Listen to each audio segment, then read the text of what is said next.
हिंदुस्तान जिंदाबाद। मेरे साथियों, आप सब जानते हो कि जब इस देश में नरेंद्र मोदी साहब की सरकार आ गई, इस देश के अंदर जो माइनॉरिटीज थी, चाहे वो सिख हैं, बौद्ध हैं, जैन हैं, हमारे मुसलमान भाई बहन हैं, समाज के हर वर्ग की भलाई मोदी साहब ने की। मोदी साहब जब 2014 में हमारे मुल्क के प्राइम मिनिस्टर बने, मोदी साहब ने नारा दे दिया, सबका साथ, सबका विकास और सबका विश्वास। वो हिंदू है या मुसलमान है, सिख है या ईसाई है, जैन है, पारसी है, बौद्ध है, मोदी साहब ने कहा इस देश के अंदर रहने वाला हर एक शख्स जो हिंदुस्तानी है वो आपस में भाई भाई।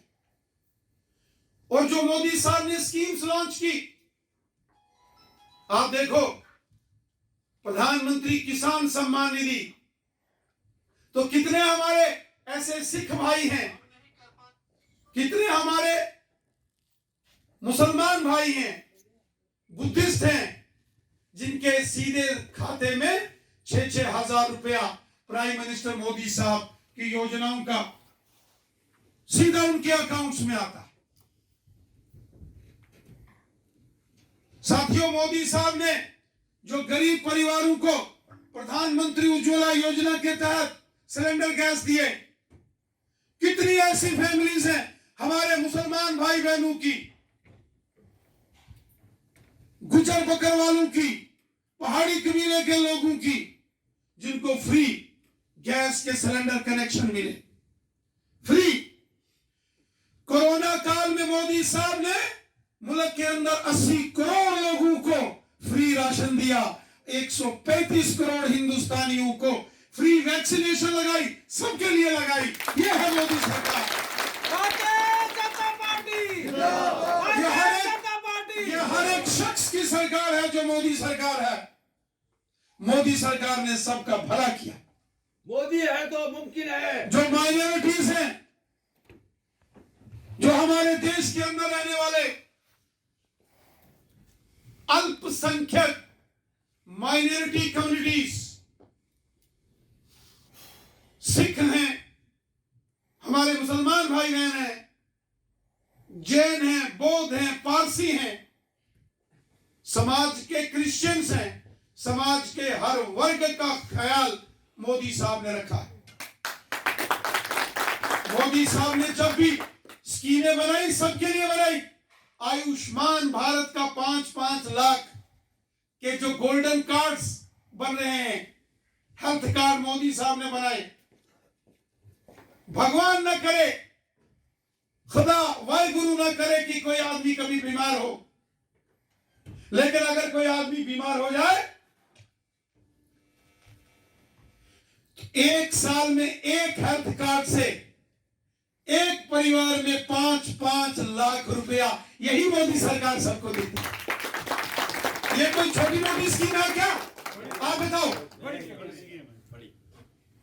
आप लोगों को इसका फायदा हो रहा है कि नहीं हो रहा है? आपके खाते में 6-6 हजार आ रहा है कि नहीं आ रहा है? मुफ्त राशन मिल रहा है कि नहीं मिल रहा? कोरोना के फ्री वैक्सीनेशन, इंजेक्शन, टीके लगे कि नहीं लगे? सबको मिले, किसी के साथ कोई भेदभाव नहीं। ये मोदी सरकार सबकी सरकार है। मेरे भाइयों बहनों, मोदी साहब ने कहा, आपने देखा जो हमारे सिख भाई बहन हैं, सिख भाइयों की एक लंबी डिमांड थी कि गुरु गोविंद सिंह जी महाराज जी के जो 4 साहिबजादे, उनकी कुर्बानी के ऊपर बाल दिवस होना चाहिए, चिल्ड्रंस डे। मोदी साहब ने वीर बाल दिवस उसकी घोषणा कर दी और कह दिया कि गुरु गोविंद सिंह जी महाराज जी के बच्चों की शहादत की याद में हर साल 26 दिसंबर के दिन वीर बाल दिवस के रूप में मनाया जाएगा। ये हिस्टोरिकल डिसीजन है भारतीय मोदी जनता साहब का। Party Bharatiya Janata party.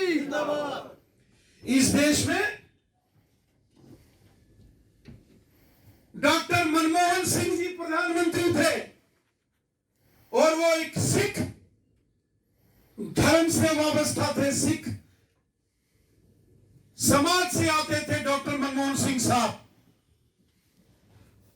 Doctor Manmohan Singh ji जब प्रधानमंत्री थे वो चाहते थे कि 26 दिसंबर को बाल दिवस मनाया जाए, लेकिन सोनिया गांधी नहीं मानती थी क्योंकि उन्होंने बाल दिवस चिल्ड्रन डे बनाया उस चाचा नेहरू को, और मोदी साहब आगे ये काम कर दिया। इसी तरीके से आप देख रहे हैं पटना साहब से लेके अमृतसर शहर तक किस तरीके से मोदी साहब ने और सिख धर्म के 10 गुरु महाराज और गुरु ग्रंथ साहब जी के प्रति कितनी श्रद्धा और कितनी आस्था मोदी साहब के अंदर। जब अफगानिस्तान के अंदर वहां तालिबान की हुकूमत ने गुरुद्वारों को गिराया और वहां गुरु ग्रंथ साहब को किस तरीके से मोदी साहब के जो मिनिस्टर थे उन्होंने लेके आए, हरदीपुरी साहब। और इसी तरह जो हमारे मुसलमान भाई बहन हैं इस देश के अंदर, मोदी साहब की जब सरकार आ गई, मोदी साहब ने ऐलान कर दिया, उसमें उन्होंने कहा मैं अपने मुसलमान समाज के बच्चों के एक हाथ में कुरान शरीफ देखना चाहता हूं तो दूसरे हाथ में कंप्यूटर देखना चाहता हूं। भारतीय जनता पार्टी कितने ऐसे मदरसों के अंदर पढ़ाने वाले मौलानाओं को उन्होंने रिक्रूटमेंट करके टीचर का दर्जा दे दिया। और उसके साथ साथ हर साल जो हज जाने वाले लोग हैं, स्पेशल मक्का मदीना के अंदर हिंदुस्तान की हुकूमत हज यात्रा के दौरान स्पेशल अरेंजमेंट्स वहां किए जाते हैं। और सबसे बड़ी बात मोदी साहब की, हजारों लोग हमारे जम्मू कश्मीर से शारजा जाते हैं, सऊदी अरब जाते हैं, यूनाइटेड अरब एमिरेट जाते हैं। मोदी साहब ने बोला श्रीनगर से सीधा शारजा के लिए हवाई जहाज की फ्लाइट लगाई, लेकिन जो हमारा हमसाया है इसको बड़ी तकलीफ होगी। इसने बोला यहां से कश्मीर के श्रीनगर से जो फ्लाइट सीधा शारजा जाती थी रोक दी गई।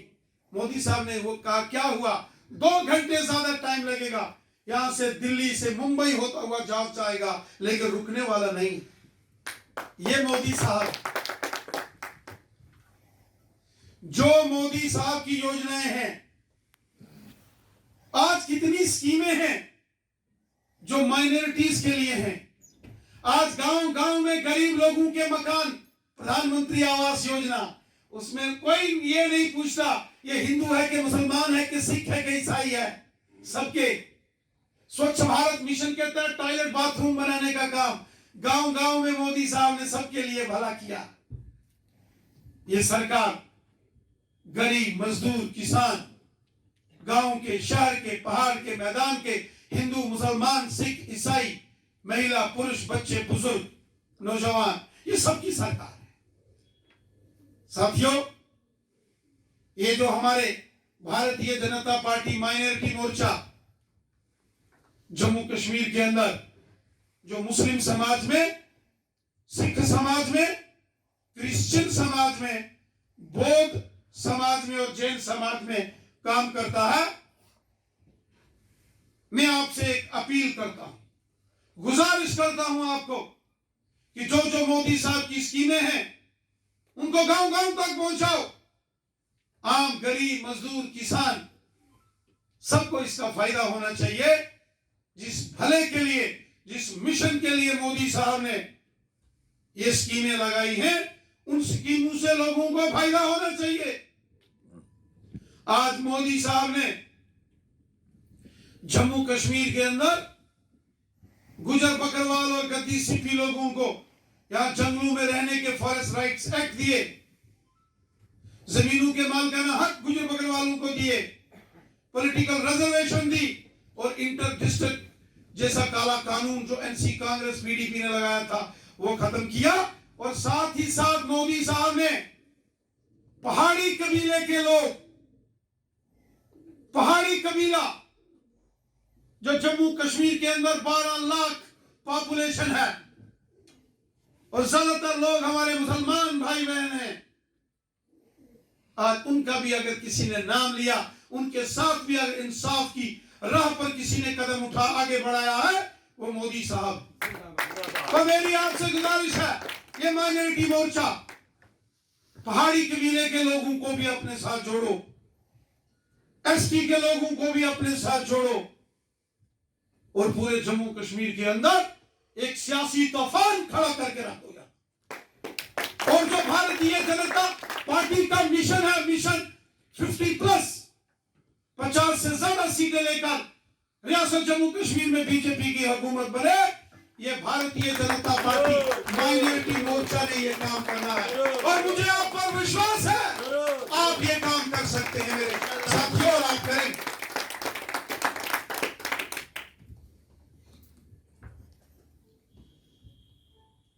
एक पुराना किसी ने शेर बोला, उठ बांध कमर क्यों डलता है, फिर देख खुदा क्या करता है। हौसले बुलंद खुद रखने पड़ेंगे, रहमत ऊपर वाले की होगी। आओ हम मिलकर इस पूरे रियासत जम्मू कश्मीर में भारतीय जनता पार्टी को मजबूत करें और जो सारे काम मैंने आपको गिनाए हैं वो करें। इतना ही कहते हुए मैं अपनी वाणी को यही विराम देता हूं। आप सबका बहुत बहुत शुक्रिया। जय हिंद, जय भारत।